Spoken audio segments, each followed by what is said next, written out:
അപ്പൊ നമ്മള് ഡ്രില്ലിന്റെ ഇന്ന് തീർക്കാം ഡ്രില്ലും ബാക്കി ഇത്രയും കാര്യങ്ങളും കൂടെ വന്നിട്ട് നമുക്ക് നിർത്താം. ഓക്കെ, ഡ്രില്ല് നമ്മൾ ഇതുവരെയായിട്ട് കുറെ ആംഗിളുകളും കാര്യങ്ങളും പഠിച്ചല്ലേ. ഒരു പോയിന്റ് ആംഗിൾ ഉണ്ട്, ഹെലിക്സ് ആംഗിൾ ഉണ്ട്, type of helix angle, type of point angle material to be drill അനുസരിച്ച് മാറിക്കൊണ്ടിരിക്കും. Helix angle also be material to be drill അനുസരിച്ച് മാറിക്കൊണ്ടിരിക്കും. പോയിന്റ് ആംഗിൾ മോസ്റ്റ് കോമൺലി ഉപയോഗിക്കുന്നത് 118 ആണ്. പക്ഷെ 118 മാത്രം നമ്മൾ ഉപയോഗിക്കത്തില്ല. 118 കാട്ടി ഒരു 60-90 എന്നുള്ള വാല്യൂ, 118 മേലോട്ടായിട്ടുള്ള അതെ 135 140 എന്നുള്ള രീതിയിൽ കൂടുക. അതേസമയം ഹെലിക്സ് ആംഗിൾ എന്ന് പറഞ്ഞ സാധനം നേരെ തിരിച്ചാണ് അല്ലെ. ഈ ഒരു ആംഗിൾ ഓഫ് ഹെലിക്സ് എന്ന് പറഞ്ഞ സാധനം ഇതാണ്, ഹാർഡും സോഫ്റ്റും അതുപോലെ തന്നെ നോർമൽ ആയിട്ടുള്ള സാധനം 10-13 ഡിഗ്രി, അടുത്ത 18 മുതൽ ഒരു 30 വരേക്കും, മറ്റേ 35-നും 40-നും ഇടയ്ക്കൊക്കെ ആയിരിക്കും വരിക എന്നുള്ളത്. സോഫ്റ്റ്. അപ്പം അതായത് സോഫ്റ്റ്നെസ് കൂടുന്ന അനുസരിച്ചിട്ട് മെറ്റീരിയൽ ടു ബി സോഫ്റ്റ്നെസ് ആവുന്ന സമയത്ത് എന്ത് ചെയ്യുക, ഇതിന്റെ നമ്മുടെ ഹെലിക്സ് ആംഗിൾ കുറച്ച് കൂട്ടി ഇട്ട് കൊടുക്കുന്നത് വളരെ നല്ലതായിരിക്കുന്നതുകൊണ്ടാണ് നിർത്തിയത്. ഓക്കെ, ഇനി അതിനുശേഷം പറഞ്ഞ ഡ്രിൽ ഗ്രൈൻഡിങ് അല്ലെ. നമ്മൾ പറയുന്ന സംഭവത്തിൽ നമുക്ക് ഡ്രിൽ എന്ത് ചെയ്യാം, ഈ ഡ്രില്ലിന്റെ അറ്റവും മൂലം അല്ലെ നമ്മൾ ഇരിക്കുന്ന ഒരു ഫ്ലൂട്ട് അല്ലെങ്കിൽ കട്ടിംഗ് എഡ്ജ് എന്നുള്ള സാധനം കണ്ടിന്യൂസ് യൂസ് ചെയ്യുന്ന സമയത്ത് ഇത് ഇല്ലാതായി പോകും. അപ്പം ഇല്ലാതാവുന്നതേക്കും പുതിയ ഡ്രിൽ ബിറ്റ് എടുത്ത് വെക്കുക എന്നത് അത് കൺവീനിയന്റ് അല്ല. അപ്പൊ എന്ത് ചെയ്യുക, അത് നമുക്ക് ഗ്രൈൻഡ് ചെയ്യുക എന്ന് പറഞ്ഞ സാധനം ഇമ്പോർട്ടന്റ് ആണ്. അപ്പൊ അതിനെയാണ് ഡ്രിൽ ഗ്രൈൻഡിങ് എന്ന് അറിയപ്പെടുന്നത്. ഇനി one of the following indicate the sign that the drill need to be resharpen. Need of high feed pressure to make the drill to cut and advance അല്ലെ. അതായത് നമ്മളിൽ ഇരിക്കുന്ന ഡ്രിൽ ബിറ്റ് എങ്ങനെയാ മനസ്സിലാവുക, നമുക്ക് എന്ത് ചെയ്യാം, നമുക്ക് അത് ഗ്രൈൻഡിങ്ങിന് വിധേയമാകണോ എന്നുള്ള സംഭവം എങ്ങനെയാ മനസ്സിലാക്കുക എന്ന് പറഞ്ഞു കഴിഞ്ഞാൽ കൂടുതൽ ഫീഡ്, അതുപോലെ തന്നെ നമുക്ക് ഭയങ്കര പ്രഷറും അതുപോലെ തന്നെ കുറെ ഫീഡും കൊടുത്താൽ മാത്രമേ നമുക്ക് കട്ട് എടുക്കത്തുള്ളൂ എന്നുള്ള ഒരു കണ്ടീഷൻ എത്തുകയാണെങ്കിൽ ഡ്രില്ലിന്റെ ആ കട്ടിംഗ് എഡ്ജ് ഇല്ലാതായി പോയി. അപ്പൊ അവിടെ നമുക്ക് എന്ത് ചെയ്യിപ്പിക്കണം, റീഗ്രൈൻഡ് ചെയ്യിപ്പിക്കണം, അല്ലെങ്കിൽ ഗ്രൈൻഡിങ് ചെയ്താൽ മാത്രമേ ഇതാവുള്ളൂ. ഈ ചാറ്ററിങ് or screaming of the drill when pressure is applied അല്ലെ. നമുക്ക് ഒരു ചാറ്ററിങ്, അതായത് ചെന്ന് പിടിക്കും, ഡ്രില്ല് ചെന്ന് പിടിച്ച് നിൽക്കുകയോ അല്ലെങ്കിൽ ഭയങ്കര രീതിയിലുള്ള ഒരു നോയ്സ് അല്ലെ, ഒരു സ്ക്രീം ചെയ്യിപ്പിക്കുന്ന ഒരു നോയ്സും കൂടെ വന്നു കഴിഞ്ഞാൽ മനസ്സിലാക്കുക നമുക്ക് ഗ്രൈൻഡ് ചെയ്യേണ്ട ആവശ്യമുണ്ടെന്ന്. It is recommended that the drill grinding jig is to be used for resharpening purpose. So almost impossible to grind the drills to a correct angle by off-hand grinding അല്ലെ. നമ്മളതിൽ ഓഫ് ഹാൻഡ് ഗ്രൈൻഡിങ് എന്ന് പറഞ്ഞ ഒരു system ഉണ്ടല്ലേ. Of hand grinding എന്ന് പറഞ്ഞ system ഉണ്ടെങ്കിൽ ആ സിസ്റ്റത്തിൽ നമ്മൾ ഉപയോഗിച്ചിട്ട് ഗ്രൈൻഡ് ചെയ്യുന്ന സമയത്ത് നമ്മളിൽ എന്ത് ചെയ്യുന്നുണ്ട്, കറക്റ്റ് ആയിട്ടുള്ള നമുക്ക് പറയുന്ന ആ ഒരു ആംഗിളിലോട്ടൊക്കെ നമ്മൾ ഹെലിക്സ് ആംഗിൾ ആയിക്കോട്ടെ അതുപോലെ പോയിന്റ് ആംഗിൾ ആയിക്കോട്ടെ അതൊക്കെ നമുക്ക് മാറ്റിയും തിരിച്ചും ഒക്കെ വെച്ച് കൊടുക്കാൻ വേണ്ടിയിട്ട് പറ്റത്തില്ല, അല്ലെങ്കിൽ അത് കുറച്ച് ഹാർഡർ ആണ്. But for general purpose drilling, off-hand grinding may also be done, taking care to avoid the following fault അല്ലെ. അപ്പം നമ്മൾ ജനറൽ പർപ്പസിന് നമ്മൾ ഓഫ് ഹാൻഡ് ഗ്രൈൻഡിങ് അല്ലാതെ നമുക്ക് വേറെ ഓപ്പൊന്നുമില്ല. പക്ഷെ ആക്ച്വലി ഡ്രില്ല് ഗ്രൈൻഡ് ചെയ്യാൻ വേണ്ടി വേറെ പല ടെക്നിക്കുകൾ ഉണ്ടെന്നാണ് പറയുന്നത് കേട്ടോ. ഡ്രില്ല് ഗ്രൈൻഡ് ചെയ്യിപ്പിക്കാൻ വേണ്ടി വേറെ പല ടെക്നിക്കുകൾ ഉണ്ടെന്നാണ് പറയുന്നത്. നമുക്ക് വലിയ പിടിയില്ല, നമുക്ക് നോക്കാം, പിന്നീട് എപ്പോഴെങ്കിലും ഒക്കെ കാണുമായിരിക്കും. ഡ്രിൽ ഗ്രൈൻഡിങ് അല്ലെങ്കിൽ വെറുതെ ഗ്രൈൻഡിങ്ങുമായിട്ട് ബന്ധപ്പെട്ട് നമ്മൾ എപ്പോഴെങ്കിലും ഒക്കെ വായിക്കുന്ന സമയത്ത് ഈ ഡ്രിൽ ബിറ്റ് ഗ്രൈൻഡ് ചെയ്യിപ്പിക്കുന്ന മെത്തേഡ് എവിടെയെങ്കിലും ഒക്കെ കണ്ടു കാണുമായിരിക്കും. ഞാൻ ഗ്രൈൻഡിങ് പഠിക്കാത്തതുകൊണ്ട് നമുക്ക് അറിയത്തില്ല, നമുക്ക് നോക്കാം, ഗ്രൈൻഡിങ്ങിന്റെ എവിടെയെങ്കിലും ഒക്കെ കാണുമായിരിക്കും. ഡ്രിൽ ബിറ്റിന് ഏത് മെത്തേഡിലാണ് ഗ്രൈൻഡ് ചെയ്യുന്നതെന്നൊക്കെ പറഞ്ഞിട്ട് പഠിക്കുമായിരിക്കും, എപ്പോഴെങ്കിലും പഠിച്ചിട്ടുണ്ടായിരിക്കും. നമുക്ക് നോക്കാം, ഓട്ടിച്ചിട്ട് നോക്കാം. ഇനി ഗ്രൈൻഡ് ചെയ്യുന്ന സമയത്ത് വരാൻ പറ്റുന്ന കുറച്ച് ഫോൾട്ടുകളും കാര്യങ്ങളും ഉണ്ട്, അതാണ് grinding fault. Faulty grinding is indicated by the following അല്ലെ. നമുക്ക് ചെയ്തുകൊണ്ടിരുന്ന സമയത്ത് നമ്മുടെ ഡ്രിൽ ബിറ്റ് നമ്മൾ എന്ത് ചെയ്യുന്നുണ്ട്, ഓവർ ആയിട്ട് ചിലപ്പോൾ ഗ്രൈൻഡ് ചെയ്ത് കളയാം, അല്ലെങ്കിൽ വളരെ കുറച്ച് ഗ്രൈൻഡ് ചെയ്താൽ അപ്പൊ അത് തന്നെ കുറച്ച് ഫോൾട്ടുകൾ ഉണ്ടാവാനുള്ള സാധ്യതയുണ്ട്. The two cutting edges R of unequal length. നമ്മുടെ കട്ടിംഗ് എഡ്ജുകൾ കാര്യങ്ങൾ ഉണ്ടെങ്കിൽ രണ്ട് കട്ടിംഗ് എഡ്ജുകൾ ചേർന്നുമ്പോഴായിരിക്കും ആക്ച്വലി എന്ത് ചെയ്യുന്നത്, ഒരു ഫ്ലൂട്ടിന്റെ സർഫസ് ഫോം ചെയ്യുന്നത്. അപ്പൊ അങ്ങനെ രണ്ട് കട്ടിംഗ് എഡ്ജുകൾ എന്ന് പറഞ്ഞ ഒരു സംഭവം വരുന്ന സമയത്ത് അത് എന്ത് ചെയ്യുക, അൺഈക്വൽ ലെങ്ത് ആവുകയാണെങ്കിൽ the fault causes to two cutting of unequal thickness or one cutting being ejected and an oversized hole is result. അപ്പം ഇത്തരത്തില് ഇങ്ങനെ നമ്മൾ എന്ത് ചെയ്യുന്നുണ്ട്, ഗ്രൈൻഡ് ചെയ്തിട്ട് അല്ലെങ്കിൽ ഇങ്ങനെയുള്ള ഒരു ഇതിൽ നമുക്ക് ഗ്രൈൻഡ് ചെയ്തിട്ട് നമുക്ക് കിട്ടുന്ന ആ ഒരു ഇത് ഉപയോഗിച്ചിട്ട് നിങ്ങൾ ഒരു ഹോൾ അടിക്കുകയാണെങ്കിൽ ആ ഹോളിന്റെ പ്രത്യേകം എന്നറിയപ്പെടുന്നത് ഓവർ സൈസ് ഹോൾ ആയിരിക്കും റിസൾട്ട് ചെയ്യുക അല്ലെ. നമുക്ക് ആ ഒരു കട്ടിംഗ് എഡ്ജ് എന്ത് ചെയ്യുന്നത് അൺഈക്വൽ ആണെങ്കിൽ നമുക്ക് കിട്ടുന്ന ഹോൾ എപ്പോഴും എന്തായിരിക്കും മാറും, ഓവർ സൈസ് അല്ലെ, അണ്ടർ സൈസ് അല്ല ഓവർ സൈസ് ആയിട്ട് മാറും. അതുപോലെ അടുത്ത പറഞ്ഞ എക്സസീസ് ക്ലിയറൻസ് ആംഗിൾ. നമ്മൾ ആക്ച്വലി നമുക്ക് ക്ലിയറൻസ് ആംഗിൾ എന്ന് പറഞ്ഞ ഒരു കൺസെപ്റ്റ് നമ്മൾ കേട്ടിട്ടുണ്ട്. 8 മുതൽ 12 ഡിഗ്രി ആയിരുന്നു നമ്മുടെ ക്ലിയറൻസ് ആംഗിൾ എങ്കിൽ അതിനെക്കാട്ടിയും കുറച്ച് കൂടുതലാണ് ക്ലിയറൻസ് ആംഗിൾ എങ്കിൽ നമ്മൾ ഓൾറെഡി കണ്ടല്ലേ, ക്ലിയറൻസ് ഒരുപാട് കൂടുതൽ കൊടുത്തു കഴിഞ്ഞാൽ എന്ത് പറ്റും, fault will causes the cutting edge to chip of, അല്ലെങ്കിൽ കട്ടിംഗ് എഡ്ജ് എന്തായി മാറും, ഇല്ലാതായി മാറാനുള്ള സാധ്യതയുണ്ട്. അതുപോലെ തന്നെയാണ് ഇതിനകത്തും പറയുന്നത്, നമ്മുടെ ക്ലിയറൻസ് ആംഗിൾ ഉണ്ട്, ക്ലിയറൻസ് ആംഗിൾ ഭയങ്കര കൂടുതൽ നമ്മൾ കൊടുത്തു കഴിഞ്ഞാൽ നമുക്ക് ഗ്രൈൻഡ് ചെയ്യുന്ന വഴി ക്ലിയറൻസ് ആംഗിൾ ഭയങ്കര കൂടുതലായി കഴിഞ്ഞ് കഴിഞ്ഞാൽ നമ്മൾ എന്ത് ചെയ്യുന്നുണ്ട്, നമ്മുടെ കട്ടിംഗ് എഡ്ജ് ഇല്ലാതായി പോകും. This in turn will cause the drill to dig into the workpiece അല്ലെ. അപ്പൊ അതുകൊണ്ട് കട്ടിംഗ് എഡ്ജ് ഇല്ലാതാവുന്നത് മാത്രമല്ല നമ്മുടെ വർക്ക് പീസിൽ ഇത് ഒരുപാട് അങ്ങ് ഡിഗ് ആയി പോയി അല്ലെ, ഒരുപാട് അങ്ങ് കുഴി പോലെ ഇതായിട്ട് ഫോം ചെയ്തിട്ട് എന്ത് ചെയ്യുന്നുണ്ട്, ഇത് നമ്മുടെ വർക്ക് പീസിനെ ഇല്ലാതാക്കാനുള്ള സാധ്യതയുണ്ട്. ഇപ്പൊ രണ്ടാമത്തെ ആദ്യത്തെ സംഭവം പറഞ്ഞെന്ന് അറിയപ്പെടുന്ന ഓവർസീസ് ഹോൾ ഉണ്ടായി. ഇനി അത് കാര്യം എന്ന് പറയുന്നത് നമ്മുടെ കട്ടിംഗ് എഡ്ജ് എന്നറിയപ്പെടുന്ന അൺഈക്വൽ ലെങ്ത്തുകൾ വന്നതുകൊണ്ടാണ്.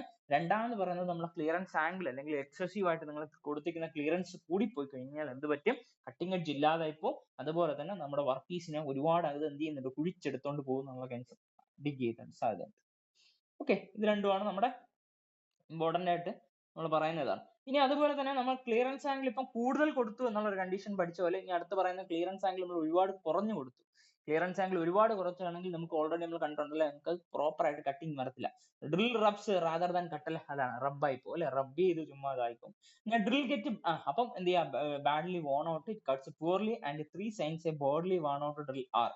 അപ്പൊ നമുക്ക് വോൺ ഔട്ട് ആയി പോയി കഴിഞ്ഞാൽ ഡ്രില്ലിനെ കണ്ടു കഴിഞ്ഞാൽ എങ്ങനെ മനസ്സിലാവുന്ന വെച്ച് കഴിഞ്ഞാൽ blunt cutting edge at the point of the drill അല്ലെ, ഡ്രില്ലിന്റെ അറ്റം നമുക്ക് മനസ്സിലാക്കുന്ന ഒരു കട്ടിംഗ് എഡ്ജ് എന്താ ഇല്ല, ആക്ച്വലി കട്ടിംഗ് എഡ്ജ് എന്ന് പറഞ്ഞ സാധനം ഇല്ല, അത് ബ്ലണ്ട് ആയി പോയി. Too much feeding pressure to make the drill to cut, നമുക്ക് ഒരുപാട് പ്രഷർ ആവശ്യമാണ് അല്ലെ, നമുക്കത് എന്ത് ചെയ്യാൻ, കട്ട് ചെയ്യാൻ വേണ്ടി ഒരുപാട് പ്രഷർ ആവശ്യമാണ്. കാര്യം എന്ന് പറഞ്ഞാൽ നമ്മുടെ പ്രഷറും അതുപോലെ തന്നെ ഇത് കറങ്ങുന്നത് കാരണത്താലായിരിക്കും ഇത് എന്ത് ചെയ്യുന്നത്, പ്രോപ്പർ ആയിട്ടുള്ള ഒരു ഹോൾ ഉണ്ടാക്കുന്നത്. Work and drill getting heated up അല്ലെ, ഒരുപാട് ഓവർ ഹീറ്റിംഗ് വരാനുള്ള സാധ്യതയുണ്ട്. അതായത് നമ്മുടെ കട്ടിംഗ് എഡ്ജ് അങ്ങ് ബ്ലണ്ട് ആയിപ്പോവും. രണ്ടാമത് ഒരുപാട് പ്രഷർ കൊടുത്താൽ മാത്രമേ ഉള്ളൂ. അപ്പൊ ഒരുപാട് പ്രഷർ കൊടുക്കുന്നതുകൊണ്ട് തന്നെ നമുക്ക് ഒരുപാട് ഹീറ്റ് ജനറേഷനും വരാനുള്ള സാധ്യതയുണ്ട്. ഇതെല്ലാം നമുക്ക് എന്ത് ചെയ്യുന്നുണ്ട്, നമ്മുടെ ക്ലിയറൻസ് ആംഗിൾ കുറഞ്ഞാൽ ഉള്ള ഒരു കണ്ടീഷൻ ആണ് പറയുന്നത്. It's essential to provide a bigger point angle of drill for drilling hard material. നമ്മൾ ഓൾറെഡി കണ്ടല്ലോ, ഇവിടെ ഹാർഡർ ആയിട്ടുള്ള മെറ്റീരിയൽ നിങ്ങൾ എടുക്കുകയാണെങ്കിൽ അദ്ദേഹത്തിന്റെ എന്ത് ചെയ്യണം, നമ്മുടെ പോയിന്റ് ആംഗിളിന്റെ വാല്യൂ കുറച്ച് കൂടുതൽ ഇട്ട് കൊടുക്കുന്നത് അത്രയും നല്ലതായിരിക്കും എന്നാണ് പറയുന്നത്. ഓക്കെ അല്ലേ? Okay. recommended helix point angles for drilling different work materials. Pilot hole drilling എന്ന് പറഞ്ഞ ഒരു രണ്ട് കൺസെപ്റ്റ് ആണ് ഇതിനകത്ത് പറയുന്നത്. അപ്പൊ ആദ്യം ഓരോന്നായിട്ട് നമുക്ക് പറയാം. നമുക്ക് സ്റ്റീലും അലോയിഡും മണ്ണലോയിഡും cast steel, cast iron, malleable iron, ഇത് എല്ലാത്തിനും നമ്മൾ മോസ്റ്റ് കോമൺലി ഉപയോഗിക്കുന്ന ഹെലിക്സ് ആംഗിൾ പറയുന്നത് 28 ആണ്. നമ്മൾ എങ്ങനെയാ പഠിച്ചത്, ഹെലിക്സ് ആംഗിളിന്റെ വാല്യൂ എങ്ങനെയാ പഠിച്ചത്, 27.5 ഡിഗ്രി എന്നല്ലേ പഠിച്ചത്. 27.5. അപ്പൊ അതിനൊന്ന് റൗണ്ട് ഓഫ് ചെയ്തിട്ടാണ് നമ്മൾ 28 ഡിഗ്രി കൊടുത്തു. നമ്മൾ 28ഓ 27 ആരെയോ പഠിച്ചു വെച്ചിരിക്കാം. മോസ്റ്റ് കോമൺലി നമ്മൾ ഉപയോഗിക്കുന്ന ഹെലിക്സ് ആംഗിളിന്റെ വാല്യൂ 27.5 ഡിഗ്രി. അതേസമയം അദ്ദേഹത്തിന്റെ പോയിന്റ് ആംഗിൾ എപ്പോഴും പറയുന്നത് 117 ഡിഗ്രി, അതിലൊന്നും ഡൗട്ട് ഇല്ല. ഇനി അതിനുശേഷം കുറച്ചുകൂടെ കട്ടിയുള്ള സാധനമാണ് വൈറ്റ് കാസ്റ്റ് അല്ലെ, കുറച്ചുകൂടെ കട്ടിയുള്ള സാധനം വൈറ്റ് കാസ്റ്റ് ആവുന്ന സമയത്ത് അദ്ദേഹത്തിന്റെ പോയിന്റ് ആംഗിൾ കുറച്ചുകൂടി കൂടുതലാക്കണം. അപ്പൊ നമ്മൾ പോയിന്റ് ആംഗിളിന്റെ റേഞ്ച് പഠിച്ച സമയത്ത്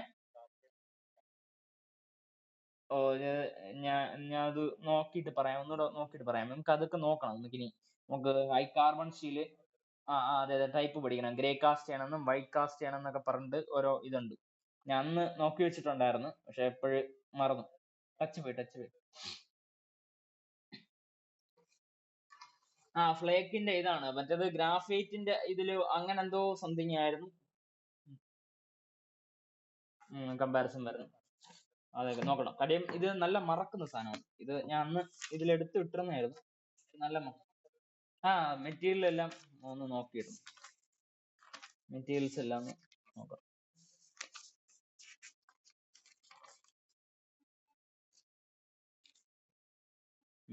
എല്ലാവരും അത് ചോദിക്കുമ്പോ നമുക്ക് ഗ്രേ എന്ന് പറയുമ്പോഴത്തേക്ക് അതിനകത്ത് കാർബൺ മറ്റേ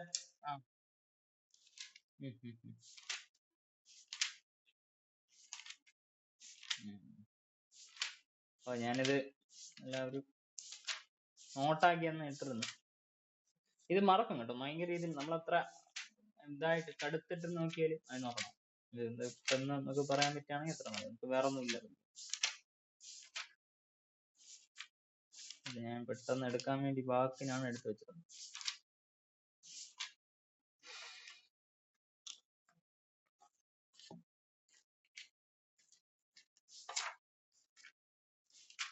കോപ്പറും ടിൻ, ബ്രോൺസ്, മെഡൽ, അത് അന്ന് മെഡൽ വെച്ചിട്ട് അങ്ങ് പഠിച്ചു വെച്ചിരുന്നത്.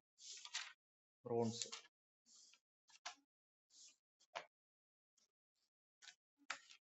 അല്ലേ.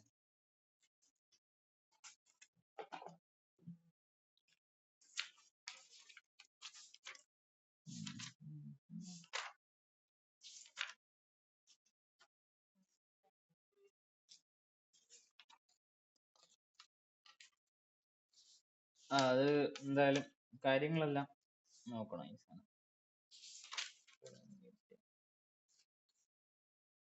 ഓക്കെ. അപ്പൊ നമ്മുടെ കാസ്റ്റ് അയൺ എന്തായാലും നോക്കിയ സ്ഥിതിക്ക് നമുക്ക് കാസ്റ്റ് അയണിനെ കുറിച്ച് നോക്കാം.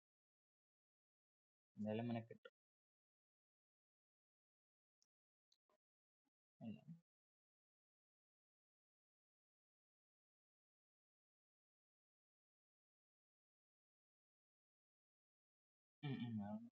ഒരു പേജ് എടുത്തു. നമ്മുടെ കാസ്റ്റ് അയൺ ഉണ്ടല്ലേ, കാസ്റ്റ് അയൺ നമുക്ക് ഒരുപാട് ടൈപ്പ് ആയിട്ട് നമുക്ക് ക്ലാസിഫൈ ചെയ്യാൻ വേണ്ടി പറ്റും. അപ്പം അതിനകത്തുണ്ടാകുന്ന കാർബണിന്റെ പെർസെൻറ്റേജും അതല്ലാതെ ഇരിക്കുന്ന അലോയ് എലമെന്റിന്റെ ഒക്കെ പെർസെൻറ്റേജുകൾ, അതുപോലെ തന്നെ നമ്മുടെ ഗ്രാഫൈറ്റ് ആണ്, ഇതിനകത്ത് കാർബൺ ഇരിക്കുന്ന in the form of graphite ആണ്. അതുകൊണ്ടാണ് നമ്മൾ കാസ്റ്റ് അയണിന് നിങ്ങൾ എന്ത് ചെയ്യുന്നത്, കാസ്റ്റ് അയൺ നിങ്ങൾ മെഷീൻ ചെയ്യുന്ന സമയത്ത് ഒരു കാരണവശാലും എന്തിന്റെ ആവശ്യമില്ല എന്ന് പറയുന്നത്, ഒരു കൂളന്റിന്റെ ആവശ്യമില്ല എന്ന് പറയാൻ കാര്യം എന്തെങ്കിലും ഗ്രാഫൈറ്റിന്റെ ഫോമിലാണ് ഇരിക്കുന്നത്. ഈ ഗ്രാഫൈറ്റ് എന്ന് പറഞ്ഞ സാധനം നമ്മളിൽ ഇരിക്കുന്നതിന്റെ പ്രത്യേകതയിൽ അത് ഒരു എന്തായിരുന്നു, സോളിഡ് ടൈപ്പ് ഓഫ് ലൂബ്രിക്കന്റ് ആയിരുന്നു. ഓർമ്മയുണ്ടല്ലോ, അങ്ങനെ ഒരു വേർഡ് കേട്ടിട്ടില്ലേ, സോളിഡ് ടൈപ്പ് ഓഫ് ലൂബ്രിക്കന്റ് ആണ്. അത് സ്വന്തമായിട്ട് ഒരു ലൂബ്രിക്കേഷൻ പ്രോപ്പർട്ടി എക്സിബിറ്റ് ചെയ്യാൻ സഹായിക്കുന്ന ഒരു ഐറ്റം ആണ്. അപ്പൊ എക്സ്ട്രാ ആയിട്ട് നമുക്ക് എന്ത് ചെയ്യിപ്പിക്കാൻ, ഇതിനെ കൂൾ ചെയ്യിപ്പിക്കാനോ അല്ലെങ്കിൽ ഇതിനൊരു ലൂബ്രിക്കേഷൻ പ്രൊവൈഡ് ചെയ്യിപ്പിക്കാൻ വേണ്ടിയിട്ട് എന്ത് ചെയ്യുന്നതിന്റെ ആവശ്യമില്ല, ഗ്രാഫൈറ്റ് ആവശ്യമില്ല, അല്ലെങ്കിൽ എക്സ്ട്രാ ആയിട്ടുള്ള ഒരു കൂളന്റിന്റെ ആവശ്യമില്ല എന്നുള്ള കൺസെപ്റ്റ് ആയിരുന്നു തന്നത്. അതുകൊണ്ട് ഇത് മോസ്റ്റ് കോമൺലി നമ്മൾ ഉപയോഗിക്കുമ്പോഴത്തേക്കും എയർ ഉപയോഗിച്ചിട്ടായിരിക്കും ഈ കട്ടിങ്ങും കാര്യങ്ങളൊക്കെ ചെയ്യുന്നത്, അല്ലാതെ നമുക്ക് എക്സ്ട്രാ ആയിട്ടൊരു കാര്യം ആവശ്യമില്ല. അപ്പൊ ഇതിനകത്തിരിക്കുന്ന കാർബൺ ഏത് ഫോമിൽ ഇരിക്കുന്നു എന്നതിന്റെ ബേസിസിലായിരിക്കും ക്ലാസിഫൈ ചെയ്യുന്നത്. പോരാത്തതിന് എത്ര പെർസെന്റേജ് ആണ് കാർബൺ ഇതിനകത്ത് ഇരിക്കുന്നത്, അതിന്റെ ബേസിസിലാണ് നമ്മൾ ഇതിനെ ഓരോന്നായിട്ട് ക്ലാസിഫൈ ചെയ്യുന്നത് കേട്ടോ. ഓരോന്നായിട്ട് ക്ലാസിഫൈ ചെയ്യുന്നത്. നമുക്ക് ഓരോ പേരുകളായിട്ട് നോക്കാം. ഫസ്റ്റത്തെ സാധനത്തിന് നമ്മൾ പറയുന്നത് ഗ്രേ കാസ്റ്റ് എന്നാണ്. Grey cast. പിന്നെ അതിനുശേഷം നമ്മൾ അടുത്തത് നമുക്ക് ഇങ്ങനെ ഒരു സാധനം ഉണ്ട് കേട്ടോ, ഡക്ടൈൽ അല്ലെങ്കിൽ നോഡുലാർ എന്ന് പറഞ്ഞിട്ട്. ഡക്ടൈൽ അല്ലെങ്കിൽ നോഡുലാർ കാസ്റ്റ് എന്ന് പറഞ്ഞിട്ട്. ഇനി നമുക്ക് ഒരുപാട് രീതിയിൽ നമുക്ക് ക്ലാസിഫൈ ചെയ്യാൻ വേണ്ടി പറ്റും. ഇപ്പൊ നമുക്ക് ഇമ്പോർട്ടന്റ് ആയിട്ട് ഒരു 2-3 എണ്ണം നോക്കുന്നതായിരിക്കും നല്ലത്. ഇനി അതുപോലെ തന്നെ നമുക്ക് അടുത്തത് നമ്മൾ ഇമ്പോർട്ടന്റ് ആയിട്ട് നമ്മൾ ഇപ്പൊ കേട്ട കാസ്റ്റ് ആണ് വൈറ്റ് കാസ്റ്റ്. വൈറ്റ് കാസ്റ്റ് വേറെ രീതിയിലും പറയുന്നുണ്ട്, ചിൽഡ് എന്നും പറയും. Chilled cast, chilled type of കേട്ടോ, ചിൽഡ് കാസ്റ്റ്. ഇപ്പം ഈ കാസ്റ്റ് ആണ്, ഇപ്പം തന്നിരിക്കുന്ന കാസ്റ്റ് ആണിൽ ഒരു കാരണവശാലും നമുക്ക് വെൽഡ് ചെയ്യാൻ വേണ്ടി പറ്റാത്ത കാസ്റ്റ് ആണ് വൈറ്റ് കാസ്റ്റ് ആയിരിക്കും കേട്ടോ. വൈറ്റ് കാസ്റ്റ് നമുക്ക് ഒരു കാരണവശാലും വെൽഡ് ചെയ്യാൻ വേണ്ടി പറ്റത്തില്ല. ഇപ്പൊ വെൽഡ് ചെയ്യാൻ വേണ്ടിയിട്ടുള്ള ഒരു പ്രോപ്പർട്ടിയും കാര്യങ്ങളൊന്നും ആർക്കില്ല, ഈ വൈറ്റ് കാസ്റ്റ് ഇല്ല എന്ന് ചുമ്മാ ഒന്ന് പഠിച്ചു വെച്ചിരിക്കുക കേട്ടോ. അതുപോലെ തന്നെ ഇദ്ദേഹത്തിന് മെഷീൻ ചെയ്യാൻ വേണ്ടിയിട്ടും ഭയങ്കര പാടാണ്. വൈറ്റ് കാസ്റ്റ് എടുക്കുകയാണെങ്കിൽ മെഷീൻ ചെയ്യാൻ വേണ്ടിയിട്ടും പാടാണ്. ഇനിയും ഉണ്ട് കാസ്റ്റ് കേട്ടോ, ഇനിയും ഉണ്ട് മാല്യബിൾ എന്ന് പറഞ്ഞ ഒരു കാസ്റ്റ് ഉണ്ട്. അതായത് നമ്മളിപ്പോ തൊട്ട് മുമ്പ് ഡക്ടൈൽ എന്ന് പഠിച്ച പോലെ തന്നെ അടുത്ത ഒരു പ്രോപ്പർട്ടിയാണ് മാല്യബിലിറ്റി അല്ലെ. ഡക്ടിലിറ്റി എന്ന് പറഞ്ഞ സാധനം വയറായിട്ട് മാറ്റാൻ വേണ്ടി പറ്റുകയാണെങ്കിൽ മാല്യബിലിറ്റി എന്ന് പറഞ്ഞാൽ അടിച്ച് പരത്തി ഷീറ്റ് ആയിട്ട് മാറ്റാൻ വേണ്ടി പറ്റുന്ന പ്രോപ്പർട്ടി. ഓർമ്മയുണ്ടോ? അതെ. അപ്പം അങ്ങനത്തെ കാസ്റ്റേൺ ആണ് ഈ മാല്യബിൾ കാസ്റ്റേൺ എന്നുണ്ട് കേട്ടോ. മാല്യബിൾ കാസ്റ്റേൺ എന്ന് പറയും, മാല്യബിൾ കാസ്റ്റേൺ. ഓക്കെ. ഇനി വേറെ എന്ന് പറഞ്ഞത് അല്ലോയ് കാസ്റ്റേൺ എന്ന് പറഞ്ഞ സാധനമുണ്ട്. അല്ലോയ് അതായത് ഇതേ കാസ്റ്റേണിൽ തന്നെ ഇടയ്ക്ക് കുറച്ച് അല്ലോയിങ് എലമെന്റ് കൂടെ ആഡ് ചെയ്ത് വരുന്ന സാധനങ്ങൾ, ചിലപ്പോൾ നിക്കലോ ക്രോമിയമോ അങ്ങനെയൊക്കെ പറഞ്ഞിട്ട്, അല്ല അതുപോലെ തന്നെ നിക്കലും ക്രോമിയം അതൊക്കെ ആയിരിക്കും മേജർ ആയിട്ട് ഇതായിരിക്കുന്നത് അല്ലോയിങ് എലമെന്റ്. അപ്പൊ അല്ലോയിങ് എലമെന്റ് ആഡ് ചെയ്ത് വരുന്ന കാസ്റ്റേൺ ആയിരിക്കും അല്ലോയ് കാസ്റ്റേൺ. നമുക്ക് എല്ലാം ഒന്നും പഠിക്കേണ്ട, ഇത്രയും ഒരു 5 കാസ്റ്റേണിന്റെ പേരുകൾ പഠിച്ചിരിക്കുക. ഗ്രേ ഉണ്ട്, ഡക്ടൈൽ ഉണ്ട്, അതുപോലെ വൈറ്റ് കാസ്റ്റേൺ ഉണ്ട്, അതുപോലെ മാല്യബിൾ കാസ്റ്റേൺ ഉണ്ട്, അല്ലോയ് കാസ്റ്റേൺ ഉണ്ട്. അപ്പൊ നമുക്കൊരു ഓരോ ദിവസവും ഓരോന്നായിട്ട് നോക്കാം, എല്ലാം കൂടെ ഇതാക്കുന്നത്. ഇപ്പൊ ഇന്ന് നമുക്ക് വൈറ്റ് വന്നതുകൊണ്ട് നമുക്ക് വൈറ്റ് എടുക്കാം. വൈറ്റ് അല്ലെന്ന് തോന്നുന്നത്, ഇപ്പൊ വൈറ്റ് എടുക്കാം. എന്താ ഓർമ്മിച്ചാൽ മതി, ഇങ്ങനെ കാസ്റ്റേൺ ആണ് പഠിക്കുന്നത്, അപ്പം ഇന്ന് അടുത്ത കാസ്റ്റേൺ പഠിക്കണമെന്ന് പറഞ്ഞു കഴിഞ്ഞാൽ അങ്ങനെ ഓർമ്മിക്കും. കാസ്റ്റേണുമായിട്ട് ബന്ധപ്പെട്ട് എടുക്കുകയാണെങ്കിൽ ആദ്യം കാസ്റ്റേണിനെ കുറിച്ച് പറയണ്ടേ. ഇപ്പൊ കാസ്റ്റേൺ എടുക്കുകയാണെങ്കിൽ കാസ്റ്റേണിന്റെ മെൽറ്റിംഗ് പോയിന്റ് എത്രയാണ്? കാസ്റ്റേൺ എന്ന് പറയുമ്പോഴത്തേക്കും കാസ്റ്റേണിന്റെ മെൽറ്റിംഗ് പോയിന്റ് എത്രയാണ് ഓർമ്മയുണ്ടോ? കാസ്റ്റേണിന്റെ മെൽറ്റിംഗ് പോയിന്റ് 1130 കേട്ടോ. 1130 ഡിഗ്രി സെൽഷ്യസ് ആണ് കാസ്റ്റേണിന്റെ മെൽറ്റിംഗ് പോയിന്റ്. ഓക്കെ. കാസ്റ്റേണില് നമ്മുടെ കാർബണിന്റെ പെർസെന്റേജ് എത്രയാ പറഞ്ഞിട്ടുള്ളത്? പണ്ട് മുതൽ നമ്മൾ പഠിച്ചു 2 മുതൽ 4.5 2ൽ കൂടുതൽ, 2 മുതൽ 4.5 വരെയൊക്കെ വരത്തുള്ളൂ. മിക്കവാറുള്ള സാധനങ്ങളൊക്കെ എടുക്കുകയാണെങ്കിൽ 4.5 വരെയൊക്കെ വരത്തുള്ളൂ കേട്ടോ. പിന്നെ അതെ, സിമെന്റേറ്റഡ് എന്തോ ഒരു സംഭവം. ഇപ്പം they have good fluidity to taking good casting impressions. അപ്പൊ ഈ കാസ്റ്റേൺ എന്ന് പറയാനുള്ള കാര്യം തന്നെ പറയുന്നത് എന്തായിരിക്കും? നമുക്ക് കാസ്റ്റിംഗ് എന്ന് പറഞ്ഞ സാധനമില്ലേ, ഇതിന് നിങ്ങൾ ഉരുക്കി എടുത്ത് ഒഴിച്ച് ഒരു മോൾഡിലോട്ട് ഒഴിച്ചു കഴിഞ്ഞാൽ ആ മോൾഡിൽ നിങ്ങൾ പൊളിച്ചു കഴിയുമ്പോഴത്തേക്കും ആ അച്ചിൽ എന്താണോ നിങ്ങൾ കൊടുത്തിരിക്കുന്നത് ആ അച്ചിലുള്ള അതേ സാധനം തന്നെ കിട്ടാനുള്ള കഴിവ് ഇത്തരത്തിലുള്ള അഴയണ് കൂടുതലാണെന്നാണ് പറയുന്നത്. ക്ലിയർ ആയോ? ആ കാര്യം ക്ലിയർ ആയോ? ആ കൺസെപ്റ്റ് ക്ലിയർ ആണോ? കാസ്റ്റ് അയൺ എന്തുകൊണ്ടാണ് കാസ്റ്റ് അയൺ എന്ന് പറയാനുള്ള കാര്യം, നമ്മൾ കാസ്റ്റിംഗ് എന്ന് പറഞ്ഞ പ്രോസസ്സ് ചെയ്യത്തില്ലേ, അപ്പൊ ഈ ഒരു കാസ്റ്റ് അയൺ എന്ന് പറഞ്ഞ ഒരു മെറ്റീരിയൽ ആണ് നിങ്ങൾ ഉപയോഗിച്ചിട്ട് കാസ്റ്റിംഗ് ചെയ്യുന്നതെന്ന് വെച്ചോ, അല്ലെങ്കിൽ കാസ്റ്റ് അയൺ ആണ് നമ്മുടെ കയ്യിൽ ഇരിക്കുന്നത്, ആ കാസ്റ്റ് അയണിനെയാണ് നിങ്ങൾ ഉരുക്കിയിട്ട് നിങ്ങൾ എന്ത് ചെയ്യുന്നുണ്ട്, ആ ഒരു അച്ചിലോട്ട് പതിപ്പിച്ചിട്ട് നിങ്ങൾക്ക് കിട്ടുന്ന ആ ഒരു ലാസ്റ്റത്തെ പ്രോഡക്റ്റ് അത്രയും നല്ല പെർഫെക്റ്റ് ആയിട്ടിരിക്കും എന്നാണ് പറയുന്നത്. അപ്പൊ അതുകൊണ്ടാണ് ഇതിനെ കാസ്റ്റ് അയൺ എന്ന് തന്നെ പറയാനുള്ള കാര്യം. കാസ്റ്റിംഗിന് നടത്താൻ വേണ്ടിയിട്ട് ഏറ്റവും ഉചിതമായിട്ടുള്ള ഏറ്റവും നല്ലൊരു മെറ്റീരിയൽ ആയതുകൊണ്ടാണ് ഇതിന് എന്താ പ്രത്യേകത, അത് കാര്യം എന്ന് പറയുന്നത് നല്ല ഫ്ലൂയിഡിറ്റി ആണ്. നല്ല ഫ്ലൂയിഡിറ്റി എല്ലാ സ്ഥലത്തോട്ടും ഒക്കെ എത്താനുള്ള സാധ്യതകൾ കൂടുതലാണ്. ഇത് മെൽറ്റ് ചെയ്ത് കഴിഞ്ഞാൽ നല്ല ഫ്ലൂയിഡിറ്റി ഉള്ളത് കൊണ്ടാണ് ഇത് നമുക്ക് കാസ്റ്റിംഗിൽ മോസ്റ്റ് കോമൺലി ഉപയോഗിക്കുന്നത്. ഓക്കെ. ഇനി കാസ്റ്റ് അയണിന്റെ പ്രത്യേകത എന്ന് പറഞ്ഞാൽ, കാസ്റ്റ് അയൺ എന്താണ്, കാസ്റ്റ് അയണിനകത്ത് കാർബണിന്റെ പെർസെന്റേജ് ഭയങ്കര കൂടുതലായതുകൊണ്ട് ഇത് ബ്രിട്ടിൽ ആണോ ഡക്റ്റൈൽ ആണോ? ബ്രിട്ടിൽ ആണ് അല്ലെ, പെട്ടെന്ന് പൊട്ടിപ്പോകും. ബ്രിട്ടിൽ ആയിട്ടുള്ള പ്രോപ്പർട്ടി ആണ് ഇത് അയക്കുന്നത്. അതേസമയം ഇദ്ദേഹത്തിന്റെ ടെൻസൈൽ സ്ട്രെങ്ത് ആണോ കംപ്രസീവ് സ്ട്രെങ്ത് ആണോ കൂടുതൽ? കാസ്റ്റ് അയൺ ആ കംപ്രസീവ് സ്ട്രെങ്ത് കൂടുതലായിരിക്കും. ടെൻഷൻ താങ്ങാൻ ഒരിക്കലും പറ്റത്തില്ല അല്ലെ, ഭയങ്കര ടെൻഷൻ താങ്ങാൻ വേണ്ടി പറ്റത്തില്ല. അതുപോലെ തന്നെ നല്ല ഡാമ്പ് ചെയ്യിപ്പിക്കാനുള്ള കപ്പാസിറ്റിയും കാര്യങ്ങളൊക്കെ കാസ്റ്റ് അയണിന് കൂടുതലാണ്. ഡാമ്പിങ് എന്ന് പറഞ്ഞ പ്രോപ്പർട്ടി അല്ലേ, അതായത് സ്പ്രിംഗ് ഒക്കെ പറയുന്ന പോലെ ആ വൈബ്രേഷൻ താങ്ങാനുള്ള അത്യാവശ്യമുള്ള പ്രോപ്പർട്ടിയും കാര്യങ്ങളൊക്കെ ഉണ്ട്. ഏതില്? ലെയ്ത്തിന്റെ ബെഡിലൊക്കെ, അതെ അതെ, ലെയ്ത്തിന്റെ ബെഡിലൊക്കെ ഉപയോഗിക്കുന്ന കാര്യം ഇതാണ്. ഭയങ്കര എന്താണ് വൈബ്രേഷനും എല്ലാ കാര്യങ്ങളൊക്കെ താങ്ങാനുള്ള കാര്യം, റിജിഡിറ്റി ഭയങ്കര കൂടുതലാണ്. അതുപോലെ തന്നെ പിന്നെ ഹീറ്റ് റെസിസ്റ്റന്റും അതുപോലെ തന്നെ കൊറോഷൻ റെസിസ്റ്റന്റും ആണ്. അതും നമ്മൾ പഠിച്ചു വെച്ചിരിക്കണം. ഇത് ഹീറ്റ് റെസിസ്റ്റന്റും അതുപോലെ തന്നെ കൊറോഷൻ റെസിസ്റ്റന്റും ആണെന്ന് പഠിച്ചിരിക്കുക. ഡക്ടൈൽ അല്ല എന്ന് പറഞ്ഞു. അതുപോലെ to be rolled down or mechanically work, അതായത് ഇതിനെ നമുക്ക് എന്ത് ചെയ്യിപ്പിക്കാനും, റോൾ ഔട്ട് ചെയ്യിപ്പിക്കാനും അതുപോലെ തന്നെ നമുക്ക് മെഷീനിൽ അടിച്ചു പരത്തി നമുക്ക് എന്ത് ചെയ്യിപ്പിക്കാൻ വേണ്ടി പറ്റും, മെഷീൻ ചെയ്യിപ്പിക്കാൻ വേണ്ടി ഈസിലി പറ്റുന്ന ഒരു ടൈപ്പ് ഓഫ് ഇതിനെയായിരിക്കും കാസ്റ്റ് അയൺ എന്നറിയപ്പെടുന്നത് കേട്ടോ. ഓക്കെ, ഞാൻ പറഞ്ഞല്ലോ പറഞ്ഞു.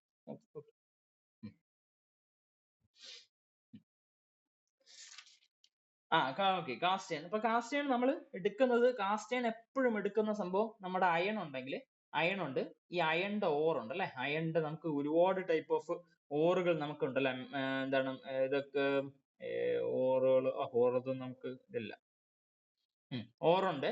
ആ ഓറിനെ നിങ്ങൾ എന്ത് ചെയ്യിപ്പിക്കാൻ, മറ്റേ മാലക്കേറ്റ് സിഡറേറ്റ് എന്നൊക്കെ പറഞ്ഞിട്ട് ഇത് കേട്ടിട്ടില്ലേ? ഹാമറ്റേറ്റ്, മാഗ്നറ്റേറ്റ്, അതെ അതെ, അങ്ങനെ കുറച്ച് സാധനങ്ങളൊക്കെ ഉണ്ടല്ലോ, അങ്ങനെ പൈറേറ്റ്, ഹെമറ്റേറ്റ്, ലിമണൈറ്റ് എന്നൊക്കെ പറഞ്ഞിട്ട് ഓരോന്നിനും ഓറുകളും കാര്യങ്ങളുണ്ട്. ഇപ്പൊ ഓറൊന്നും അധികം നോക്കുന്നില്ല, കാരണം നമ്മുടെ ഇതിനകത്തും ഇല്ല, അത് നോക്കണം. പക്ഷെ ഓറും കാര്യങ്ങളൊക്കെ അറിയണം, കാരണം നമ്മൾ മെക്കാനിക്കലിന്റെ ഇതായതുകൊണ്ട് ഈ മെക്കാനിക്കലിന്റെ ഈ സാധനങ്ങളൊക്കെ അറിഞ്ഞിരിക്കും. അപ്പൊ അയണിന്റെ ഓർ ഉണ്ടെങ്കിൽ ഈ അയണിന്റെ ഓറിനെ നിങ്ങൾ എന്ത് ചെയ്യിപ്പിക്കുക, ബ്ലാസ്റ്റ് ഫർണസിൽ ഇടണം. ഏത് ഫർണസ്? ബ്ലാസ്റ്റ് ഫർണസിൽ ഇടണം. അയണിന്റെ ഓറിനെ നേരെ ബ്ലാസ്റ്റ് ഫർണസിൽ ഇടുന്ന സമയത്ത് നിങ്ങൾക്ക് എന്ത് കിട്ടും? പിഗ് അയൺ എന്ന് പറഞ്ഞ സാധനം കിട്ടും. ഓക്കെ, ഈ പിഗ് അയണിൽ നിന്നാണ് ഇനി ബാക്കിയുള്ള അയണിന്റെ എല്ലാ സാധനങ്ങളും ഉണ്ടാക്കിയെടുക്കുന്നത്. പിഗ് അയണിൽ നിന്നായിരിക്കും എന്തൊക്കെ ഉണ്ടാക്കുന്നത്? റോട്ട് അയൺ എന്ന് പറഞ്ഞ സാധനം ഉണ്ടാക്കുന്നത്, കാസ്റ്റ് അയൺ ഉണ്ടാക്കുന്നത്, അതുപോലെ തന്നെ വെറുതെ സ്റ്റീൽ പറയുന്നില്ലേ, സ്റ്റീൽ ഉണ്ടാക്കുന്നത്. ഇതെല്ലാം ഉണ്ടാക്കുന്നത് ഒരൊറ്റ സാധനം ആരായിരുന്നു? അയണിന്റെ ഓർ ഉണ്ടായിരുന്നു. അയണിന്റെ ഓർ എന്ന് പറഞ്ഞു കഴിഞ്ഞാൽ നിങ്ങൾക്ക് പ്രകൃതിയിൽ നിന്ന് കിട്ടുന്നില്ലേ, ആ ഒരു സാധനമാണ് ഈ അയണിന്റെ ഓർ എന്ന് പറഞ്ഞത്. ഈ അയണിന്റെ ഓറിനെ എടുത്തിട്ട് ബ്ലാസ്റ്റ് ഫർണസ് ഇട്ടിട്ട് ചൂടാക്കുന്ന സമയത്ത് അതെ പിഗ് അയണിൽ കിട്ടും. അതെന്ന് പറഞ്ഞത് ഒരു ഇംപ്യൂർ ആയിട്ടുള്ള സാധനം തന്നെ. എഗെയിനും പിഗ് അയൺ എന്ന് പറഞ്ഞാൽ വലിയ കാര്യമൊന്നുമില്ല, പിഗ് അയൺ അഗെയിൻ ഇംപ്യൂർ ആയിട്ടുള്ള സാധനം തന്നെ. പക്ഷെ നേരത്തെ ഉള്ള ഓറിനെ അപേക്ഷിച്ചിട്ട് കുറച്ചുകൂടെ വ്യത്യാസമായിട്ടുള്ള സാധനമായിരിക്കും, ചൂടൊക്കെ കൂടിയിട്ട് അത്രയും കുറച്ച് വ്യത്യസ്തമായിട്ടുള്ള സാധനമായിരിക്കും പിഗ് അയൺ. ഈ പിഗ് അയണിൽ നിന്നായിരിക്കും ഇനി പിഗ് അയണിനെ നേരെ എടുത്തിട്ട് ഒരു കുപ്പോള ഫർണസിൽ നിങ്ങൾ കൊണ്ടുവന്നിട്ട് കഴിഞ്ഞാൽ അത് നിങ്ങൾക്ക് എന്ത് ചെയ്യും, അതിനെ ഒരു പർട്ടിക്കുലർ ടെമ്പറേച്ചറിലോട്ടൊക്കെ ചൂടാക്കിയിട്ട് കുറെ കാര്യങ്ങളൊക്കെ ആഡ് ചെയ്ത് വരുന്ന സമയത്തായിരിക്കും എന്ത് കിട്ടുക? കാസ്റ്റ് അയൺ കിട്ടുക. നമുക്കിപ്പം ഇപ്പോഴത്തെ പ്രോപ്പർട്ടി ബേസിൽ നമുക്ക് അങ്ങനെ പഠിച്ചാൽ മാത്രം മതി. പിഗ് അയണിൽ നിന്നായിരിക്കും എന്ത് ആക്ച്വലി ഉണ്ടാക്കുന്നത്, അല്ലെങ്കിൽ പിഗ് അയണിൽ നിന്നായിരിക്കും പിഗ് അയണിനെ പിടിച്ചിട്ട് കുപ്പോള ഫർണസിലാക്കുമ്പോഴായിരിക്കും കാസ്റ്റ് അയൺ ഉണ്ടാക്കുന്നത്. ഓക്കെ അല്ലേ? അപ്പം ഇതേപോലെ ഇനി അതേപോലെ തന്നെ അടുത്ത നമുക്ക് ഇനി എന്തൊക്കെയുണ്ട്, നമ്മുടെ റോട്ട് അയൺ ഉണ്ട്, അങ്ങനെയുള്ള കുറെ സാധനങ്ങളൊക്കെ ഉണ്ട്. നമുക്ക് അതൊന്നും പള്ളി. സ്റ്റീലിന് ഒരുപാട് സംഭവമുണ്ട്. ഓജ് furnace, electric furnace, oxygen process എന്ന് പറയും. ആക്ച്വലി പറയുന്നത് ഡെസീമർ എന്ന് പറഞ്ഞിട്ടാണ്. ഡെസീമർ ഫർണസ്, ഡെസീമർ എന്നാണ്.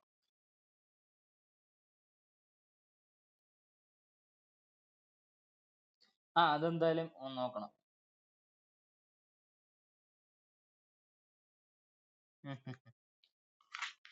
അത് ഞാൻ തുടക്കത്തിൽ നമ്മുടെ ഫിറ്റിംഗ് കാര്യങ്ങൾ നമ്മൾ വിട്ടിട്ടുണ്ടല്ലോ, അപ്പൊ അതെന്തായാലും ഒന്നുകൂടെ നോക്കണം. ഹാൻഡ് ടൂൾസ് എന്തായാലും നോക്കണം. ഫയല് കാര്യങ്ങൾ ഒരു ക്വസ്റ്റ്യൻ എന്തായാലും കാണും, ഫയലും കാര്യങ്ങളും എന്തായാലും. മെഷറിങ് അത് നോക്കണം. വെർനിയറും അതല്ലേ, വെർനിയർ സ്ക്രൂ ഗേജും കാര്യങ്ങളൊക്കെ. ആ. ഉം. CNC. ജോഗും ഇതൊക്കെ അല്ലേ, MDA ഒക്കെ അല്ലേ. അത് നോക്കണം എന്താ ചെയ്യുന്നതെന്ന് മാത്രം. ഏത് മെറ്റീരിയൽ, എന്താ മെറ്റീരിയൽ? HSS ആ സാധനങ്ങളൊക്കെ അല്ലേ, സിമെന്റഡ് കാർബൈഡ് ആ സാധനങ്ങളൊക്കെ. അത് ലെയ്ത്തിനകത്ത് നമ്മൾ ഓൾറെഡി വരുന്നുണ്ട്, എന്നാലും നോക്കാം. കാസ്റ്റ് അയൺ എന്താണെന്ന് പിടികിട്ടി. അപ്പൊ കാസ്റ്റ് അയണിന്റെ കൂടെ തന്നെ നമ്മൾ പഠിക്കുന്ന ഒരു സാധനമാണ് ഈ വൈറ്റ് കാസ്റ്റ്. ഒന്നാമത്തെ സാധനം പറയുന്നത് വൈറ്റ് കാസ്റ്റ്.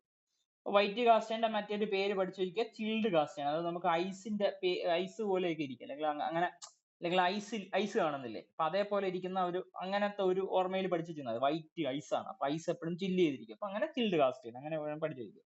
അപ്പൊ ഇതിന് നമുക്ക് വെൽഡ് ചെയ്യാൻ വേണ്ടി പറ്റത്തില്ല. അപ്പൊ വൈറ്റ് കാസ്റ്റിന്റെ അടുത്ത് നമ്മൾ നോക്കി W കാണുന്ന സമയത്ത് എന്ത് ചെയ്യാണ്, കനോട്ട് ബി വെൽഡ്. അങ്ങനെയും പഠിക്കാം, white cast iron cannot be weld. Okay, അങ്ങനെ പഠിക്കാം. നോക്കാം, cast iron containing lower silicon content. അപ്പം ഇത്തരത്തിലുള്ള കാസ്റ്റൈന്റെ പ്രത്യേകത എന്ന് അറിയപ്പെടുന്ന ഇദ്ദേഹത്തിനകത്ത്, ഇപ്പൊ ഏത് കാസ്റ്റൈൻ എടുത്താലും അദ്ദേഹത്തിനകത്ത് നമ്മൾ കാർബണിന്റെ പെർസെന്റേജും അയണിന്റെ പെർസെന്റേജും പറയുന്നത് പോലെ തന്നെ അല്ലാതെ കുറെ സാധനങ്ങളൊക്കെ ഇതിനകത്ത് അഡപ്റ്റ് ചെയ്ത് വരും. അങ്ങനെ ഒരു സാധനമാണ് സിലിക്കൺ. സിലിക്കണിന്റെ അളവ് കുറവായിരിക്കും. Up to rapid cooling result in a microstructure in which most of the carbon exists as cementate. അപ്പൊ ഈ വൈറ്റ് കാസ്റ്റൈൻ എന്ന് പറഞ്ഞ സാധനത്തിനകത്ത് നമ്മളിൽ ഇരിക്കുന്ന കാർബൺ ഒരിക്കലും ഗ്രാഫൈറ്റിന്റെ ഫോം അല്ല ഇരിക്കുന്നത്, പകരം ഇരിക്കുന്നത് നമുക്ക് സിമെന്റേറ്റ്, പെർലൈറ്റ് എന്നൊക്കെ പറഞ്ഞ ഓരോ ഫോമുകളില്ലേ നമ്മുടെ കാർബണിന്, അതിൽ നമ്മുടെ ഇരിക്കുന്ന ഒരു സാധനം സിമെന്റേറ്റ് എന്ന് പറഞ്ഞ ഒരു ഫോമിലായിരിക്കും ആയിരിക്കുന്നത് കാർബൺ എക്സിസ്റ്റ് ചെയ്യുന്നത് കേട്ടോ. വൈറ്റ് കാസ്റ്റൈനകത്ത് നമ്മുടെ കാർബൺ എക്സിസ്റ്റ് ചെയ്യുന്നത് ഇങ്ങനെ ഒരു ഫോമിലാണ്, സിമെന്റേറ്റ് എന്ന് പറഞ്ഞത്. അതുപോലെ അയൺ കാർബൺ ഇക്വിലിബ്രിയം ഡയഗ്രം ഒക്കെ അറിയാമെങ്കിൽ കുറച്ചുകൂടെ ബെസ്റ്റ് ആയിട്ട് കിട്ടുമായിരുന്നു. പക്ഷെ നമുക്ക് അതിന്റെ ഒരു ബേസ് കാര്യങ്ങൾ മാത്രമേ അറിയത്തുള്ളൂ. ഇങ്ങനെ ഒരു സംഗതി ഉണ്ട്, സിമെന്റേറ്റ് എന്ന് പറഞ്ഞ സാധനം. ഈ സിമെന്റേറ്റ് എന്ന് പറഞ്ഞ ഒരു റീജിയനിലായിരിക്കും, അല്ലെങ്കിൽ ആ സിമെന്റേറ്റ് എന്ന് പറഞ്ഞ ഒരു പ്രോപ്പർട്ടിയിലായിരിക്കും എന്തിരിക്കുക, നമ്മളിൽ ഇരിക്കുന്ന കാർബൺ ഇരിക്കുക. Okay, the fracture surface of this alloy has a white appearance and this is called white castine. അപ്പൊ ഇത് സിമെന്റേറ്റ് ആയതുകൊണ്ട് തന്നെ ഈ സിമെന്റേറ്റ് എന്ത് ചെയ്യുന്നുണ്ട്, നമ്മുടെ ഇരിക്കുന്ന കാസ്റ്റൈൻ കാണാൻ വേണ്ടിയിട്ട് ഈ സിമെന്റേറ്റിന്റെ ഫോമിലാണ് ഈ കാർബൺ ഇരിക്കുന്നതുകൊണ്ട് കഴിഞ്ഞാൽ ഒരു വൈറ്റിഷ് അപ്പിയറൻസ് ആണ് വരുന്നത്. ആക്ച്വലി ആയിട്ടുള്ള നമ്മുടെ കാസ്റ്റൈൻ ഇരിക്കുന്നതിന്റെ ഒരു കളർ ഒരു എന്തായിരിക്കും, നമ്മൾ ആ ഒരു കളർ കണ്ടിട്ടില്ലേ, നമുക്ക് ഒരു പെർട്ടിക്കുലർ ഒരു കളർ കാണത്തില്ലേ, നമുക്ക് ആ കാസ്റ്റൈൻ കാണുന്ന സമയത്തെ ഒരു പെർട്ടിക്കുലർ കളർ ഇല്ലേ, ഒരു ഗ്രീനിഷും അല്ലെങ്കിൽ ഒരു ഗ്രാഫൈറ്റും ഒരു ബ്ലാക്ക് വിത്ത് ഉള്ള ഒരു ഇതില്ലേ, ഒരു ഗ്രീനിഷ് ബ്ലാക്ക് എന്നൊക്കെ പറഞ്ഞിട്ട് അങ്ങനത്തെ ഒരു നിറത്തിലല്ലേ ആക്ച്വലി വരേണ്ടത്. പക്ഷെ നമ്മുടെ വൈറ്റ് കാസ്റ്റൈൻ കാണുന്ന സമയത്ത്, അല്ലെങ്കിൽ വൈറ്റ് കാസ്റ്റൈൻ എന്ന് നമ്മുടെ സിമെന്റേറ്റിന്റെ ഫോം ആയതുകൊണ്ട് ഇത് വെള്ള കളറിലിരിക്കും, അല്ലെങ്കിൽ വൈറ്റ് ആയിട്ടുള്ള ഒരു അപ്പിയറൻസിലായിരിക്കും ആക്ച്വലി വരുന്നത്. ഇനി നോക്കി ഇദ്ദേഹത്തിന്റെ കോമ്പോസിഷൻ നമ്മൾ നേരത്തെ എങ്ങനെയാ പറഞ്ഞത്, 2.5 മുതൽ 4% ഓഫ് കാർബൺ ആണ് ഉള്ളതെങ്കിൽ നമ്മുടെ ഇദ്ദേഹത്തിനകത്ത്, നമ്മുടെ വൈറ്റ് കാസ്റ്റൈന്റെ അകത്ത് എടുക്കുന്ന സമയത്ത് 2.5ക്കും 3.5ക്കും ഇടയ്ക്കായിരിക്കും കാർബണിന്റെ പെർസെന്റേജ് അല്ലെ. 2.5ക്കും 3.5ക്കും ഇടയ്ക്ക് മാത്രം നമ്മുടെ വൈറ്റില് 2.5ക്കും 3.5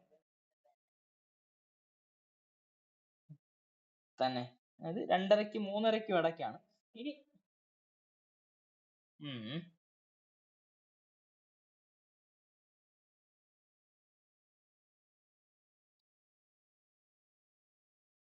4.5 വരെ ഉള്ളു, പിന്നെ അതിന് ശേഷം ഇതില്ല, പിന്നെ നമ്മുടെ ഇതില്ല. അപ്പം നമുക്ക് ഇവിടെ പറയുന്ന, അല്ലെങ്കിൽ ഈ കാസ്റ്റൈൻ എന്ന് പറഞ്ഞാൽ ആക്ച്വലി 4.5 വരെ ഉള്ളൂ, അല്ലെങ്കിൽ ആ 4.5 അകത്ത് ഇരിക്കുന്ന സംഭവമായിരിക്കും കാസ്റ്റൈൻ എന്ന് പറഞ്ഞ സാധനം. അപ്പൊ അതിനകത്ത് ഈ 3.5 വരെയുള്ള പെർസെന്റേജ്, 2 മുതൽ 3.5 വരെയുള്ള സംഭവം, ഇത് അയൺ കാർബൺ വെച്ചിട്ട് അങ്ങനെ കമ്പയർ ചെയ്ത് പഠിക്കുന്നത്, ഇത് മറ്റൊരു രീതിയിലുള്ള സാധനമാണ്.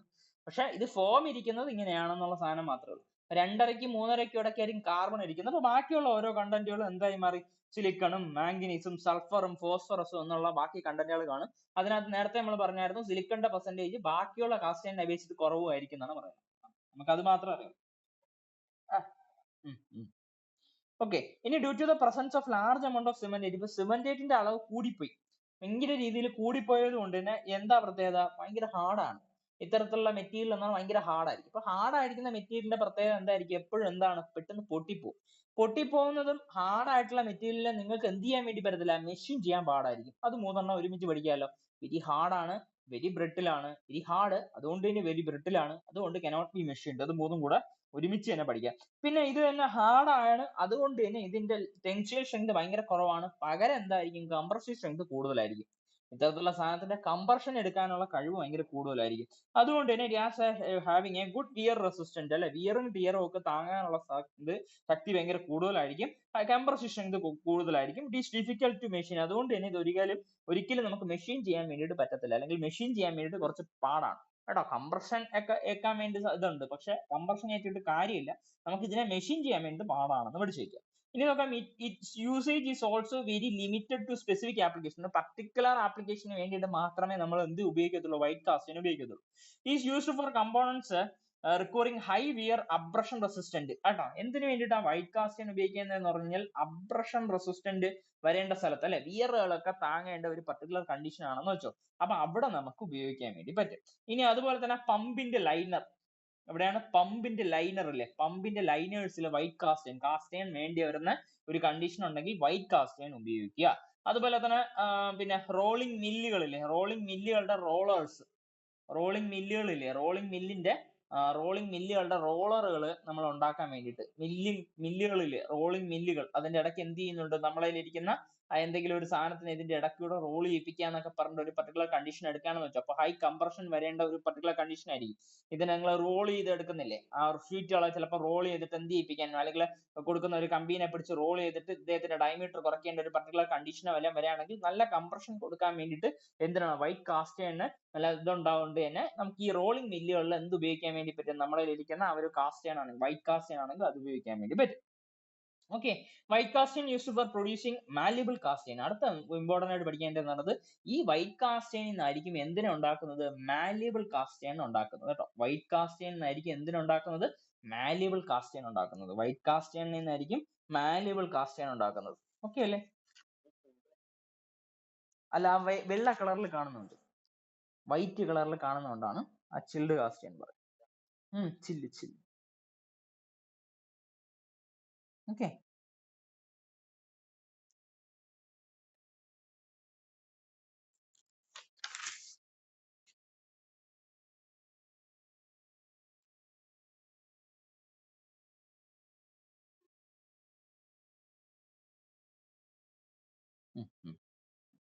ഓക്കെ അല്ലേ? ഇത് മാത്രം നമ്മൾ നോക്കിയാൽ മതി. ഇപ്പം ഇതെന്തായാലും എഴുതിയിട്ടേക്ക്, ഈ സാധനങ്ങൾ എവിടെയെങ്കിലും ഒക്കെ ഒന്ന് കുറിച്ചിട്ടേക്കുക. വൈറ്റ് കാസ്റ്റേൺ എന്നുള്ള സാധനം എന്താണ്, എവിടെയാണെന്നുള്ള സാധനം കേട്ടോ. നോട്ട് പണ്ടത്തേക്ക് ഉണ്ടെങ്കിൽ ഇത്ര നല്ലത്. പണ്ടൊക്കെ നമ്മൾ പഠിച്ചിട്ടില്ല, എന്നാലും പണ്ടത്തെ എവിടെയെങ്കിലും ഉണ്ടെങ്കിലും അത്ര നല്ലത്.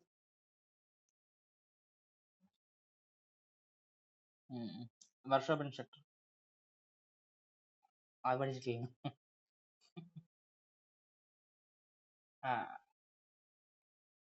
മനസ്സിലായി. പക്ഷെ ഇത് ഞാൻ പറഞ്ഞില്ല, ഇതൊക്കെ ഓർമ്മിച്ച് വെക്കണ്ടേ, ഇതൊക്കെ ഇപ്പം പറഞ്ഞപ്പോഴത്തേക്ക് ഓർമ്മ വരുന്നേ. പക്ഷെ ഇത് ഓർമ്മിച്ച് വെക്കാൻ ഇത് മറക്കും. ഇത് അന്നേ പഠിപ്പിച്ച സമയത്ത് അങ്ങനെ ശപിച്ചിട്ടൊക്കെയാണ് പഠിപ്പിച്ചത്. ഇത് കറക്റ്റ് നോക്കണം, ഒരാഴ്ച കൂടുമ്പോൾ നോക്കിക്കൊണ്ടിരിക്കും, ഇല്ല മറക്കും. അയാള് പറഞ്ഞ് കറക്റ്റ് നാക്കിലത്തേ ഉള്ളൂ. അപ്പൊ നമ്മൾ അടുത്ത ക്ലാസ്സിന് അടുത്ത ക്ലാസ്സിൽ നോക്കാം. ഇതും കൂടെ നമ്മൾ നോക്കിയിട്ട് തിക്കാം, ഇത്രയും കൂടെ നോക്കിട്ടെ തിക്കാം. അപ്പൊ ഇത് തീരുമല്ലോ. നോക്കിയേ, വൈറ്റ് കാസ്റ്റേൺ നമ്മളെ ഹെലിക്സ് ആംഗിളിൽ വ്യത്യാസം വരത്തില്ല 28 പക്ഷെ പോയിന്റ് ആംഗിൾ കുറച്ച് കൂടുതൽ കൊടുക്കണം, 150. ബ്രാസും ബ്രോൺസും എടുക്കുകയാണെങ്കിൽ നമ്മൾ കഴിഞ്ഞ ക്ലാസ്സിൽ കണ്ടായിരുന്നു അല്ലെ, നമുക്ക് ഹെലിക്സ് ആംഗിൾ എന്ന് പറഞ്ഞ സാധനത്തിന് ബ്രാസിനും ബ്രോൺസിനും ഒക്കെ കുറച്ച് കുറഞ്ഞ് ഹെലിക്സ് ആംഗിൾ കൊടുക്കുക എന്നുള്ള സാധനം നമ്മൾ പഠിച്ചിട്ടുണ്ട്. അപ്പൊ 15 ഡിഗ്രി ഒക്കെ ബ്രാസിനും ബ്രോൺസിനും ഒക്കെ HNS എന്ന് പറഞ്ഞ രീതിയിൽ. അപ്പൊ 13-നും അല്ല, എടുത്ത് N 18 ആയില്ലേ, ഹാർഡാണ്, Hലാ വരുന്നത്. ഹാർഡ് ആൻഡ് ടെനേഷ്യസ് എന്ന് പറഞ്ഞ സാധനത്തിനകത്ത് വരുന്നത് അല്ലെ. സോഫ്റ്റ് ആൻഡ് ടഫ് ഉണ്ട്, ഹാർഡ് ടെനേഷ്യസ് എന്നുണ്ട് ഇതിനകത്ത്. അത് നോർമൽ അതെ, നോർമൽ. H എന്നുള്ള രീതിയിലാണ്. പക്ഷെ നമ്മൾ വേറൊരു കണ്ടീഷൻ പഠിച്ചിട്ടുണ്ട്, ബ്രാസും ബ്രോൺസും എടുക്കുന്ന സമയത്ത് സ്ലോ ഹെലിക്സ് എന്ന് പറഞ്ഞ ഒരു കൺസെപ്റ്റ് പഠിച്ചിട്ടില്ലേ, സ്ലോ ഹെലിക്സ് ആയിരിക്കണം. അതിന്റെ കൺസെപ്റ്റ് ആണ് ഇത്. ഹെലിക്സ് ആംഗിൾ സ്ലോ ആയിരിക്കണം എന്നാണ് പറഞ്ഞത്. അപ്പം അങ്ങനെയല്ല, സ്ലോ അല്ലാതെ ഫാസ്റ്റ് ആയിരുന്ന ഹെലിക്സ് ആംഗിൾ ആണെങ്കിൽ നമ്മൾ പറഞ്ഞു ഈ മെറ്റീരിയലിനെ ഇത് എടുത്ത് തെറിപ്പിച്ചു പോകും, അല്ലെങ്കിൽ ഒരുപാട് ഡിഗ് അടിച്ചു പോകാനുള്ള സാധ്യതയുണ്ട്. അപ്പൊ അങ്ങനെ വരാതിരിക്കാൻ വേണ്ടിയായിരിക്കും ലോ ഹെലിക്സ് എന്ന് പറഞ്ഞ കൺസെപ്റ്റ് കൊടുക്കുന്നത്. അതാണ് ഇവിടെ സ്ലോ ഹെലിക്സ് അല്ലെ, ലോ അല്ല സ്ലോ ഹെലിക്സ് എന്ന് പറഞ്ഞത്. അപ്പൊ സ്ലോക്കാണ് ഇവിടെ 15 ഡിഗ്രി കൊടുത്താൽ മതി. അപ്പൊ 15 ഡിഗ്രി അതാണ് അവിടെ കൊടുത്തിരിക്കുന്നത്. അതേസമയം പോയിന്റ് ആംഗിൾ നിങ്ങൾ എടുക്കുമ്പോൾ 118നും 140നും ഇടയ്ക്ക് നമ്മൾ കഴിഞ്ഞ ക്ലാസ്സിലും കണ്ട സാധനമായിരുന്നു. ഈ ബ്രാസ് ബ്രോൺസ് ഒക്കെ എടുക്കുന്ന സമയത്ത് 140 വരെ പോവാം. 118 തുടങ്ങാം, 140 വരെ പോവാം. ഇനി ബേക്ക്ലൈറ്റ് ഒക്കെ എടുക്കുന്ന സമയത്ത് കുറച്ചുകൂടെ ഹാർഡർ ആയിട്ടുള്ള മെറ്റീരിയൽ ആണ്. അപ്പൊ അതുകൊണ്ട് തന്നെ അല്ല ഹാർഡർ ആണ്, അത് ആ ഒരു കൺസെപ്റ്റ് എടുത്താലും എന്താണ് പോയിന്റ് ആംഗിൾ വരുമ്പോൾ 118 140 വരും. അതേസമയം ഹെലിക്സ് ആംഗിൾ എടുക്കുന്ന സമയത്ത് എന്തായി മാറി, അത് 40 ഡിഗ്രിയിലോട്ട് പോയി കേട്ടോ. അതായത് സോഫ്റ്റിന്റെ കൂടെ തന്നെ അത് ടെനേഷ്യസ് ആണ്, ഭയങ്കര രീതിയിലുള്ള ടെനേഷ്യസ്, സോഫ്റ്റ് ആൻഡ് ടെനേഷ്യസ്, ഹാർഡും ടഫും സോഫ്റ്റ് ആൻഡ് ടെനേഷ്യസ് ആണ്. അപ്പൊ അതുകൊണ്ടാണ് ഈ 40ലോട്ടൊക്കെ കയറിയത്. ക്ലിയർ അല്ലേ? 35നും 40നും ഇടയ്ക്ക് എന്നുള്ള രീതിയിലല്ലേ എസ്സിനെ പഠിച്ചത്. അപ്പൊ ആ എസ്സിനകത്ത് വരുന്ന സാധനമാണ് ഈ ബേക്ക്ലൈറ്റ്. ഓക്കെ അല്ലേ? Okay, for producing large size hole by drilling, it is always at